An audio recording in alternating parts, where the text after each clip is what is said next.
most recent history we had, as the ONS said at the time, contained a set of unique circumstances, including welcoming many people here for humanitarian reasons. They're not work visas. The figures are out. It's 250,000 work visas were issued last year. He knows that answer. He just doesn't want to give it. And the new numbers tomorrow are expected to be even higher.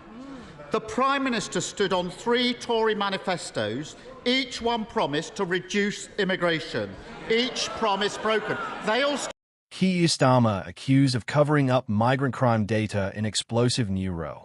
Right, let's talk about something that's got Westminster absolutely seething. And before we dive into this bombshell, if you're serious about staying ahead of the political curve in Britain, hit that subscribe button now. Trust me, you'll want to be here for what's coming next. So here's what happened. Robert Jenrick, the Shadow Justice Secretary, just tried to force the government's hand on something rather significant, compelling ministers to reveal the immigration, visa, and asylum statuses of offenders. Sounds reasonable, doesn't it? Transparency in governance and all that. Well, apparently not to Labour.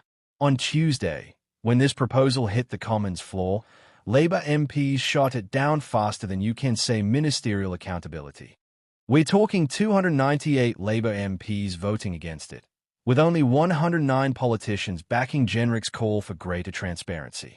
That's not just a defeat, that's a demolition. Now, Jenrick didn't mince his words about what just happened. He came out swinging, declaring it utterly shameful that Starmer has forced Labour MPs to cover up the migrant crime data. And here's where it gets particularly spicy. He accused the establishment of gaslighting the British people about the costs of mass migration for years. Those are fighting words in Westminster, and they are landing at a moment when public trust in political institutions is already hanging by a thread. Make sure you're subscribed because this story is far from over, and you'll want the analysis as it unfolds. Let's break down what Jenrick actually proposed, shall we? His plan would have mirrored approaches already in place in some US states and Denmark, where league tables reveal which nationalities are committing the most offenses and how those figures compare to the domestic population. It's data-driven, it's transparent, and it's already working elsewhere. Denmark, not exactly known for being a wild west of immigration policy, publishes this information. Several American states do the same. The sky hasn't fallen in those places. Democracy hasn't collapsed. But apparently, the mere suggestion of doing this in Britain is beyond the pale for Labour. Now, here's a statistic that should make everyone sit up and pay attention. Research compiled by the Centre for Migration Control. And do stay subscribed because we'll be diving deeper into their findings in upcoming videos, suggested that foreign nationals were convicted of up to a quarter of sex crimes, despite census data showing they made up just 9.3% of the population. Let that sink in for a moment. If those numbers are accurate, and if we're genuinely committed to evidence-based policy, shouldn't we be having an honest conversation about what that means?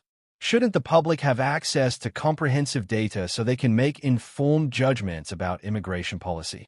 But here's where the plot thickens, and this is vintage Westminster theatre. Labour has actually proposed its own league tables of migrant crime rates based on nationalities and foreign criminals living in communities while awaiting deportation. So they're not opposed to the concept in principle, they're just opposed to Robert Jenrick's version of it. Classic political maneuvering, really. The problem? It's not clear when this Labour data will actually be published. Not clear is Westminster speak for don't hold your breath. It's the bureaucratic equivalent of saying the check's in the post. Jenrick's response to all this was pointed, and you can hear the frustration dripping from every word. The British people have been gaslit about the costs of mass migration for years, he said. They are owed the truth about the migrants entering our country. He's not backing down either, promising to continue pressuring the government to release the data and, this is crucial, act on it to keep the public safe. That last bit is key. It's not just about knowing the statistics. It's about what you do with them once you have them. Now, let's consider the political chess game being played here. Starmer's government is in a rather delicate position. They came to power promising competence, promising grown-up government, promising transparency after years of what they characterized as conservative chaos. And yet, when faced with a straightforward vote on data transparency regarding crime and immigration, two of the most pressing concerns for British voters. They whipped their MPs to vote it down en masse. The optics, as they say in the business, are absolutely dreadful. Because here's what the average person watching this unfold will think. If the data was favorable, if it showed that immigration and crime weren't correlated in any meaningful way, wouldn't the government be falling over themselves to publish it? Wouldn't they be trumpeting it from the rooftops as vindication of their approach?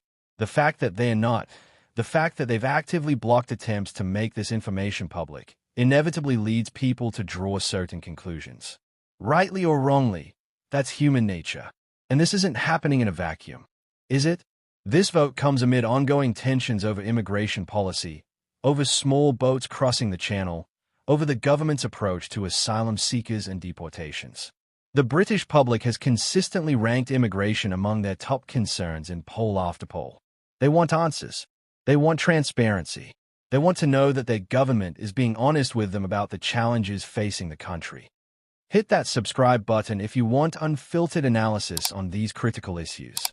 What's particularly fascinating about this row is how it exposes the fundamental tension in modern progressive politics between ideological commitments and empirical reality.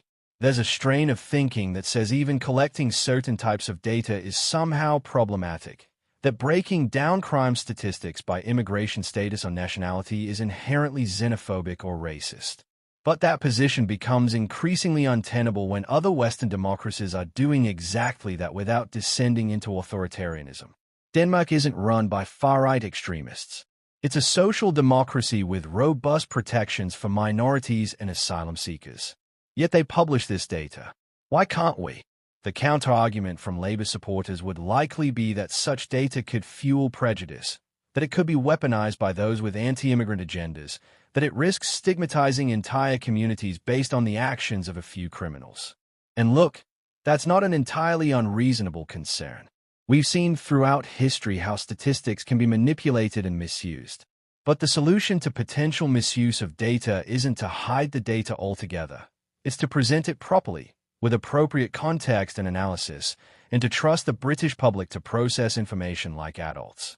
What Jenrick is tapping into here is a deep well of frustration among a significant portion of the electorate who feel they've been lied to, or at least not given the full picture, on immigration for decades. Every time concerns are raised, they are told they are being bigoted. Every time they point to pressures on services or changes in their communities, they are told they are imagining it or exaggerating. And then, when proposals come forward to simply publish objective data that would allow for informed debate, those proposals are shot down. Can you blame people for feeling gaslit? The reference to Denmark is particularly clever politics from Jenrick because it preempts one of the standard responses. You can't dismiss this as some right-wing fever dream when the Danes are already doing it. You can't claim it's incompatible with liberal values when a country that's arguably more progressive than Britain on most social issues has implemented exactly this kind of transparency. It boxes Labour into a corner where their only real argument is we don't want to know or the public shouldn't know. And neither of those is a particularly compelling position. And let's talk about those numbers from the Centre for Migration Control again, because they are genuinely startling. If foreign nationals, representing 9.3% of the population, are convicted of up to a quarter of sex crimes, that's a disparity that demands explanation and action. Now, there could be all sorts of factors at play here. Differences in age demographics, in urban versus rural distribution, in socioeconomic status. Perhaps certain visa categories are more associated with crime than others. Perhaps asylum seekers awaiting decisions are in a particularly vulnerable state that correlates with offending. We don't know because we don't have the full data.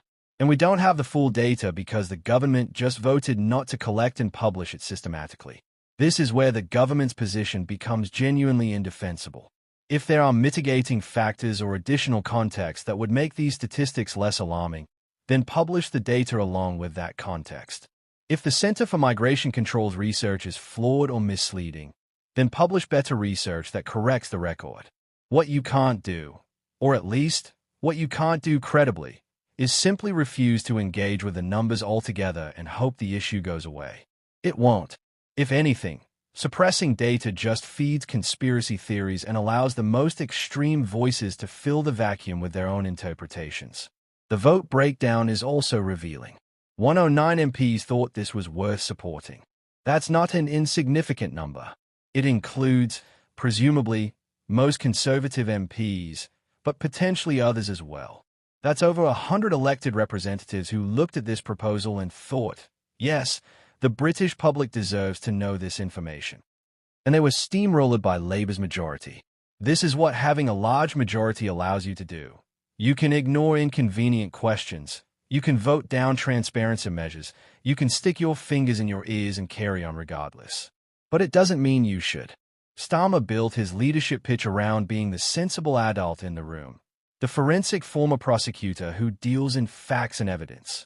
So why, when faced with a proposal to publish facts and evidence about crime and immigration, did he whip his party to vote against it?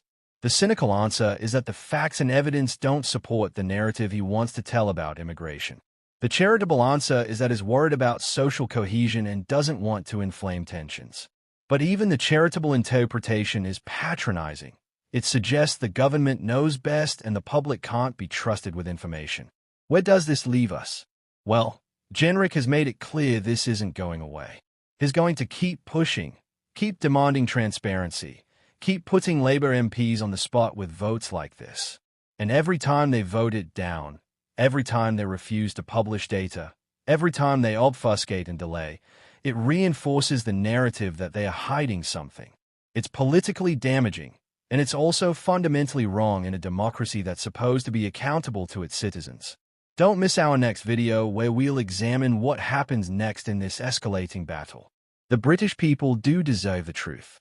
They deserve to know who's entering the country, what the crime rates are among different populations, and whether current immigration policies are working or need to be revised. That's not racism. That's basic democratic accountability. And if politicians are afraid of what the data might show, well, perhaps that's an indication that their policies need rethinking rather than that the data needs suppressing. Labour's own proposal for league tables suggests they know this information matters. They just want to control when and how it's released, presumably with enough spin and context to minimize political damage. But transparency doesn't work that way. You can't be selectively transparent. You can't publish only the data that makes you look good. Well, you can, but then you're not really being transparent at all, are you? This row is going to run and run. Immigration is too salient an issue, public concern is too high, and the government's majority is too fresh for this to be swept under the carpet.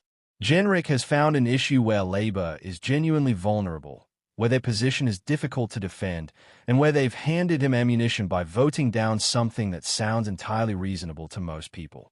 Smart politics from him, terrible politics from them. Subscribe now so you don't miss a single development. What we're witnessing is a fundamental disagreement about governance. Should governments collect and publish comprehensive data about difficult issues even when that data might be politically uncomfortable?